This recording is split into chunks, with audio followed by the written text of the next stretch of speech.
Okay, welcome back, students. Now we're going to be on step 3 of creating our graph. We should have this file saved for our country. Of course, you have different numbers than I do because I have Germany here. And the first thing we're going to look for is GDP. So I can go down, these are all in alphabetical order. I can just go down to the letter G, or I can click on the column A and go to find and type in GDP. And a DNI, gross national income, is also good.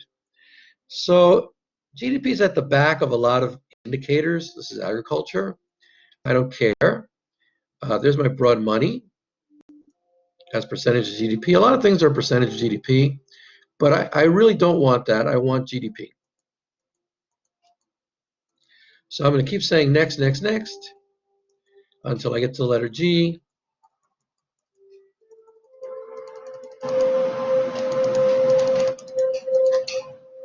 And now I see GDP. I'm going to want GDP in current LCU. That means current local currency, because I don't want it in US dollars. This is a foreign country. And then I'm going to highlight that whole row as far as I can go. I'm going to click on this copy command, or you can hit Control-C. And now I'm going to go to a blank page. How do I do that? I see this plus sign here at the very bottom right. It's going to give me a blank page. And I'm going to put GDP, let's say, in G5. And what I have to do, I have to be careful. When I paste, I have to find paste transpose, which is here on Windows. See, it says transpose if you linger over it. And it's a different spot on a Mac. Okay, I'll make this column larger.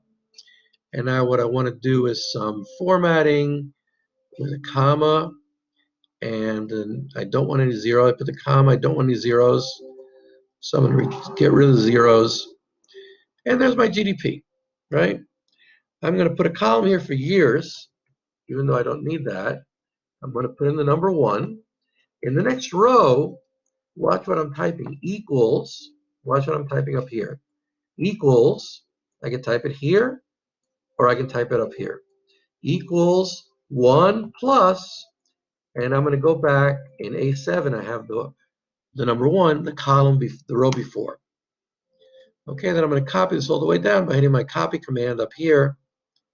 And I'm going to drag the lower right-hand corner. I'm going to grab it and go all the way down to the bottom. But I actually made a mistake. Did you see that? I should have started with 1970. And then it'll give me, it'll just, you see in the row below, it just keeps adding a 1 to whatever's above it. So 1 plus 1970, voila, 1971. Okay, so now is when you have to pick your individual indicator from the data page, what you want to look at. So let's look at gross capital formation.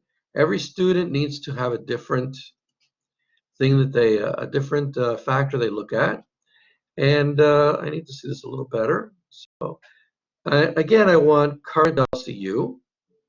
So I'm going to highlight that row all the way from the left, all the way to the right. Be careful. And I'm going to highlight that, copy. I'm going to go back to my new page, which right now doesn't have a name. It's called Sheet 1. And over here, a little bit to the right of my GDP, again, I'm going to paste, transpose my gross capital.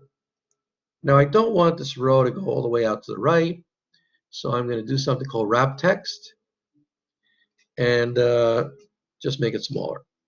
This formatting here is no good, so I'm going to take this formatting from here, copy it.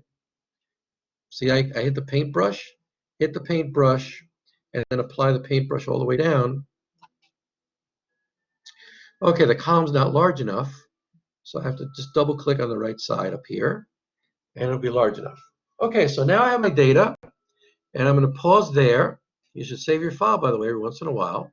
I'm going to pause there and then do the next video.